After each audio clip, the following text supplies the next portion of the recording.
চাকরির পরীক্ষায় এই ধরনের অঙ্ক 90% ছাত্র ভুল করে আছে।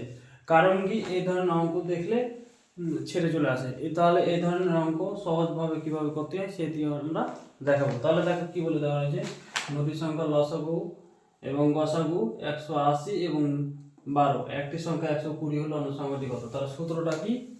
দুটি সংখ্যা গুণফল সমান লসাগু গুণ গসাগু। তাহলে দুটি সংখ্যার গুণফল, একটি সংখ্যা দেওয়া আছে একটি সংখ্যা হলো 120 আর অন্য সংখ্যা আমরা জানি না, অন্য সংখ্যা চেয়েছে। তাহলে লসাগু এবং গসাগু হলো 1800 গুণ 12।